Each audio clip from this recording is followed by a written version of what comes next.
Hey guys, in Applied 40S, it's Mr. Morrow. We just finished class, and I'm already recording this for tomorrow. It turns out I'm going to have to be at the board office tomorrow afternoon, and so I'm going to miss the shortest lesson ever.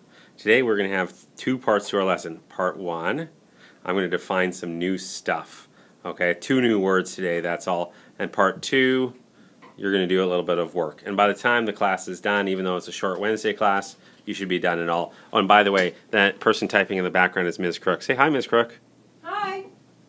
Yeah, she didn't know she was going to be on video here. She would have, prepared a line or something like that. Anyway, let's get started.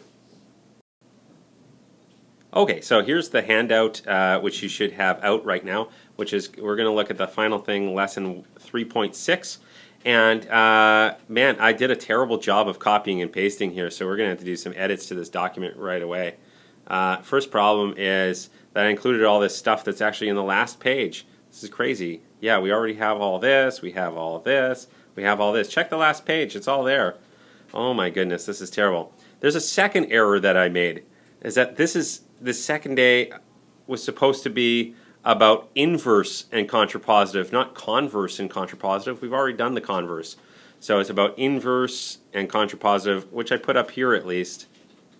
Okay, it's about inverse and contrapositive conditional statements.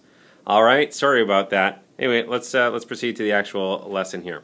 There's one example here on this first page, which is an if-then statement, and it says if two angles are vertical angles, then they are congruent.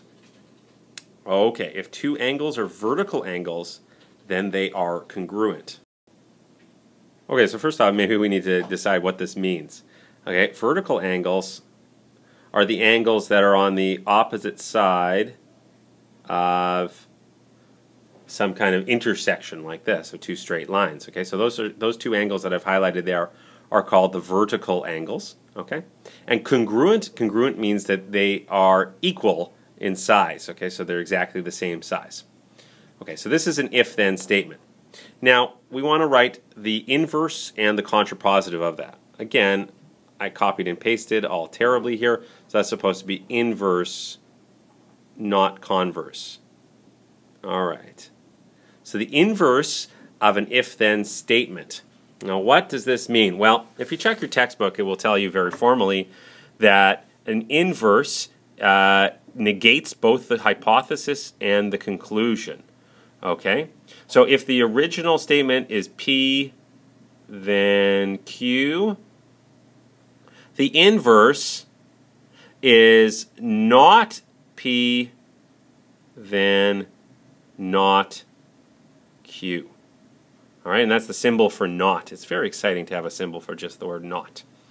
Okay, so why don't you take a moment to pause the video right now and take a guess at how you would write if not P, then not Q. Okay, pause now. Whoa, suddenly I'm back. Here we go. This is the inverse. If 2 angles are not vertical, then they are not congruent. Okay? Not P implies not Q. That's the inverse statement. Now again, just like before when we looked at converse statements, the first statement may be true, the inverse may be false, yada yada. But this is how we write an inverse. Not P implies not Q. Okay, let's take a look at the contrapositive of an if-then statement. Okay, the contrapositive of an if-then statement is arrived by, well, if you check your textbook again, it says you negate both the hypothesis and the conclusion and switch the order. Okay, so this is called the contrapositive. So it's written as not Q, then not P. Okay. Well, why don't you take a moment again in this example to try and write that out, and I'll pause now and then I'll just jump right in suddenly with an answer. Okay, welcome back from pausing. I hope you had a chance to pause it. Here we go. So not P, Q implies not P. Well then, we would say if, okay, not Q. Q is angles are congruent. If 2 angles are not congruent. Man, I need a better pen. That's something you guys can get me for Christmas or something. Then they are not P, so that would be not vertical. Okay.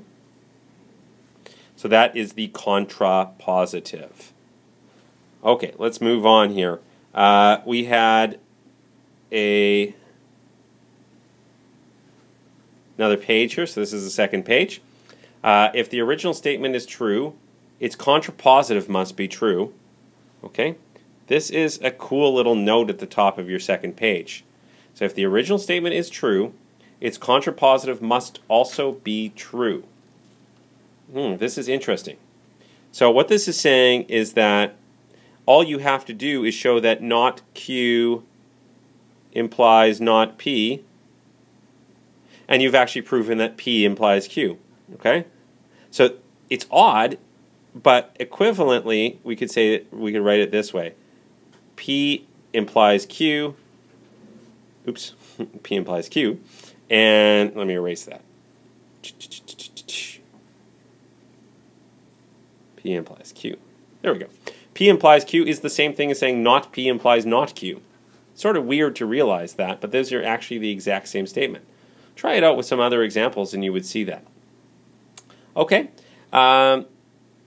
Anyway, let's do example 2.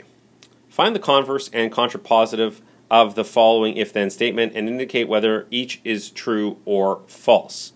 Okay, and again, we did the converse yesterday. So I meant to ask find the inverse. My bad. I'm screwing up all your pages. I hope you can forgive me for that. Okay, so we want to find the inverse and we want to find the contrapositive. Why don't you pause the video now and try and write the inverse and the contrapositive to the statement.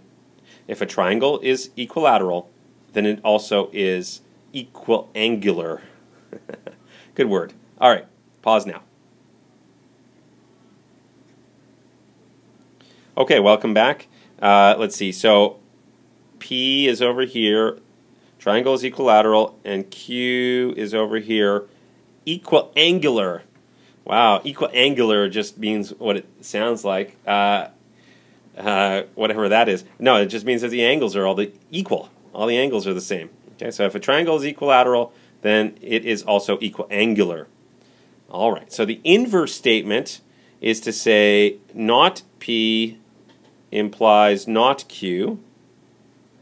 Okay, and so zooming in so I get enough space here. Not P, not Q. Let's see. Okay, if a triangle is not equilateral,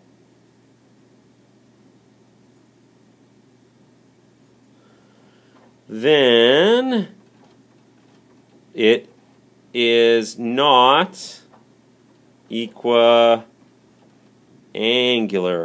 Isn't that a cool word? ... I ran out of space on there. But there's the idea, okay? So that would be the inverse. Let's zoom out again.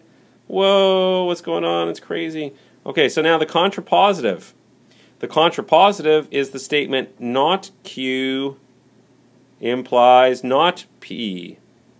Okay, so let's write out the contrapositive in this case. That is going to say if a triangle is not equiangular,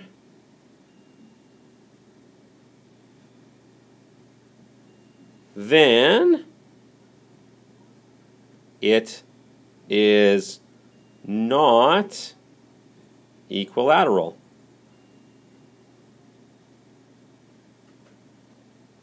Okay. So in this case, actually, as it turns out, the original statement is true. If a triangle is equilateral, then it also is equiangular.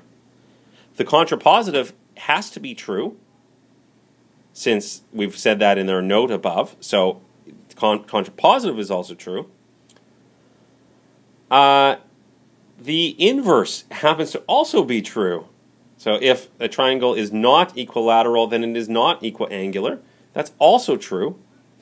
And the converse, if a triangle is equiangular, then the triangle is equilateral. The converse from yesterday, that's also true in this case. So this is a bizarre situation where the original conditional statement, its inverse, its converse, its contrapositive are all true. Isn't that weird? Okay, so you're going to want some homework to do on this stuff because it's just been so much fun. So let's write that down. Homework. Sweet. Let's see. I wrote it down somewhere. 1 second. Looking for it. Wait for it. Okay, here we go. Page 214, numbers 1 to 5, 10, and 12. And that wraps up the whole chapter on logic. Isn't that exciting? Okay, don't answer that. Anyway, have a good day.